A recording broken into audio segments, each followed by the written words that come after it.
तो जय नित्यानंद। अब जो हम बात करने जा रहे हैं, जो सत्संग करने जा रहे हैं, उसमें एक बार फिर बोलूंगा। अगर आप स्वस्थ रहना चाहते हो, देखो दो ही चीज है। पहले निर्गुण निराकार ज्योतिर्मय जो है वही परमात्मा है। जैसे ये आत्मा आपको दिखती नहीं, लेकिन हो तो सब आत्मा के कारण ही रहा है ना। ये आत्मा निकली तो शरीर में आंखें हैं, दिखेगा नहीं। कान है, सुनाई नहीं देगा, है ना। पैर है, चल नहीं पाएंगे। यानी एक शक्ति है जिसको आप आत्मा कहते हो। ठीक इसी प्रकार से जो दिख नहीं रहा वास्तव में वो है, और जो दिख रहा है वो मिथ्या है। जो दिख रहा है वो प्रतिपल जो है अभाव जगत में जा रहा है, मृत्यु की ओर जा रहा है। हमारा बचपन मृत्यु में चला गया। अभी हमारी जवानी है किसी की, ये जवानी भी मृत्यु की ओर बढ़ती जा रही है। अगर आप चाहते हो कि माया को अनुभव करना चाहते हो, शरीर यानी जल अग्नि पृथ्वी वायु आकाश, और ये जो प्रकृति और पुरुष दो हैं, तो प्रकृति मायामय है ना। इसीलिए तो कहा है कि देवी है ऐसा गुणमयी, मम माया दुरत्यया, मामे भी ये प्रपद्यन्ते माया में ताम तरंति थे। तो भगवान ने इसलिए तो कहा है कि ये जो प्रकृति है देवी ऐसा गुणमयी, मम माया दुरत्यया, देवी ऐसा गुणमयी, मम माया, ये जो माया है भगवान की, प्रकृति में जो कुछ भी क्रियाएं हो रही है ये सब मायावी है। प्रतिपल बदलती जा रही है प्रकृति, शरीर बदलता जा रहा है। जो पांच तत्व है, जल अग्नि पृथ्वी वायु आकाश, मन बुद्धि अहंकार, ये सब माया का हिस्सा है। और परमात्मा का हिस्सा कौन सा है? किसकी शक्ति है? ये परमात्मा की। तो ये आत्मा जो है जिसके कारण ये शरीर, ये जड़ जो है चेतनवत कार्य कर रहा है, ये आत्मा के कारण कर रहा है। अब आप लोगों ने ये शरीर धारण करके क्यों किया है? माया को अनुभव करना चाहते हो आप। सुख क्या है, दुख क्या है, स्वाद क्या है ना, बेस्वाद क्या है, स्वस्थ क्या है, और बीमारी क्या है ना, दिन क्या है, रात क्या है। डुअलिटी को अनुभव करना चाहते हो, दो को अनुभव करना चाहते हो। क्योंकि टाइमलेस डायमेंशन में, जो काल से परे है, जहाँ काल जो है परिवर्तित नहीं होता। काल का मतलब, ये टाइम का मतलब होता है गुजर जाना, व्यतीत होना ही समय है। समय आने काल, और काल जो है सबको खा रहा है। आपके शरीर को बचपन को खा गया, जवानी को खा जाएगा, और एक दिन शरीर बुढ़ापे के बाद शरीर को खा जाएगा, फिर नया जन्म लोगे।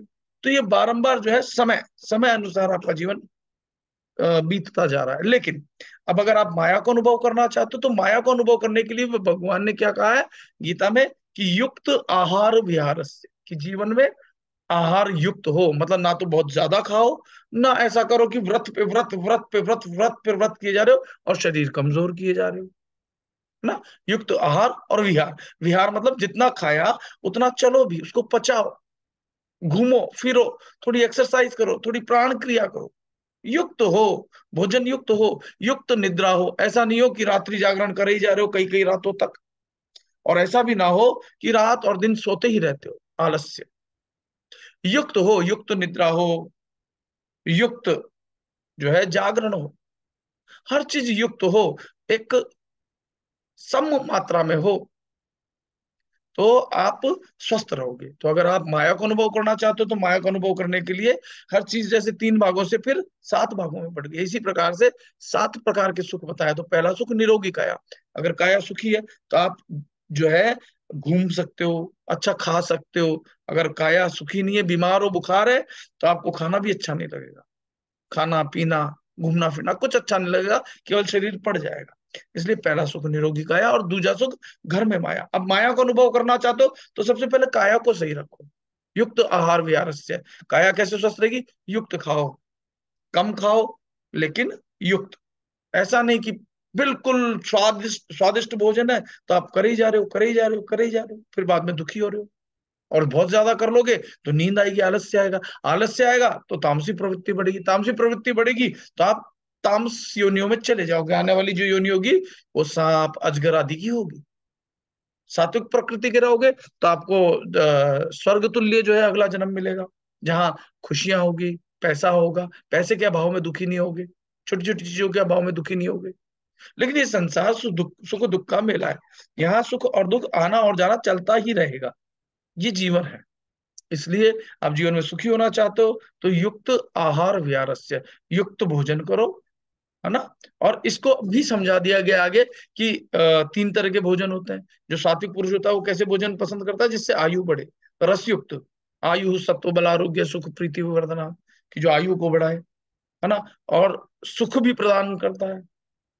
और रजोगुणी भोजन जो है तीखा होता है, जलन पैदा करता है ना। और जो तामसी भोजन है वो दुर्गंध युक्त होता है, बासी होता है, कड़वे, खट्टे, है ना। तो ये तामसी, तो तामसी भोजन नहीं करना है आपको। कम से कम अगर आप मुक्ति नहीं पा रहे हो, माया को अनुभव करना चाह रहे हो, तो माया में सुख को अनुभव करो, तो दुख भी आपको थोड़े थोड़े अनुभव होते ही रहेंगे पूरे जीवन। इसलिए युक्त आहार विहार से, आहार युक्त हो विहार, यानी अपने शरीर को श्रम दो, थोड़ा घूमो फिरो, टहलो, दौड़ो, प्राणायाम करो, योग करो, योग क्रियाएं करो, ये सब करो। अगर चाहते हो माया को अनुभव करना, तो माया को तभी अनुभव कर पाओगे जब काया से योग। तो इसलिए पहला सुख निरोगी काया, दूजा सुख घर में माया। अब आपके माया काम आएगी। बीमार हो तो पैसा पड़ा है लेकिन आपको भूख नहीं लग रही, क्या फायदा। बीमार हो, नींद नहीं आ रही, बिस्तर एक से एक शानदार लग्जरी वाले बिस्तर हैं, नरम गद्दे हैं, लेकिन नींद नहीं आ रही, गोली भी ले रहे हो लेकिन नींद नहीं आ रही, बेकार है। लेकिन अगर शरीर स्वस्थ है, दिन भर मेहनत की है, आपने बस कमर पीठ जो है जमीन से लगाई और नींद आ गई, ये अच्छी स्थिति है ना। इसलिए युक्त आहार विहारस्य, भोजन युक्त हो, और विहार का मतलब एक्सरसाइज, प्राणायाम, घूमना फिरना, टहलना, युक्त निद्रा, है ना, ये सब। तो अपने जीवन में अगर आप स्वस्थ चाहते हो, माया को अनुभव करना चाहते हो, तो काया को स्वस्थ रखो। इसलिए घूमना फिरना, टहलना, युक्त भोजन ये आवश्यक है। व्रत नहीं करने कि भूखे मार रहे हो, अपने शरीर को कष्ट दे रहे हो। भीतर बैठा आत्मा ही परमात्मा है, वो कष्ट पाता है तो फिर कैसे मुक्त होगे, कैसे सुख आएगा जीवन में। इसलिए युक्त आहार विहार से, आहार युक्त हो, निद्रा युक्त हो, विहार युक्त हो, है ना। यूं नहीं कि बस सो रहे हो तो सोते ही गए, खा रहे हो तो खाते ही गए, भूखे रहना शुरू कर दिया तो भूखे ही रहते रहे, ऐसा नहीं।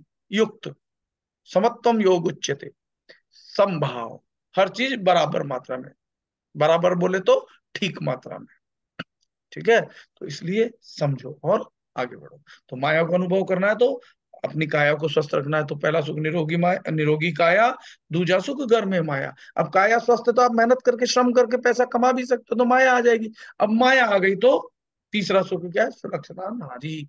नारी का मतलब जो परिवार, जो विस्तार करती है, जैसे जो माया है इससे विस्तार हो ना, घर बनता है, ऐसे ही नारी से भी एक परिवार बनता है।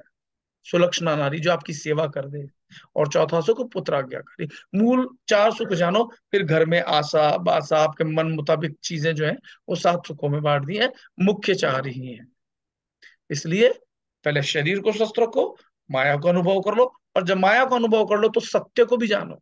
माया वो है जो हमेशा रहती नहीं, आज है कल नहीं रहेगी, परसों फिर आ जाएगी। ये शरीर है, कल मिट जाएगा, फिर नया शरीर बन जाएगा। कम से कम सात्विक कर्म होंगे तो मनुष्य जीवन तो मिलेगा।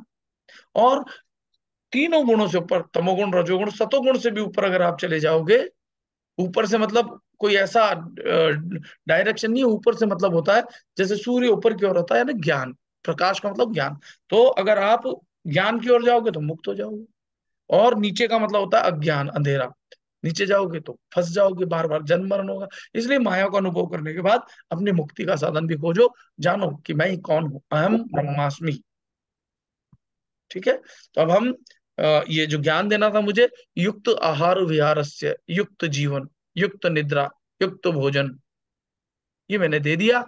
तो ये तो YouTube पे डालने के लिए जो है, मैंने थोड़ा सा जो सत्संग किया है वो कर दिया। अब हम करेंगे साधना। साधना थोड़ा हम गुप्त रखने की चेष्टा करेंगे, ताकि लोग यहाँ जुड़ सकें। जुड़ेंगे तो फिर साधना भी रेगुलर कर सकेंगे।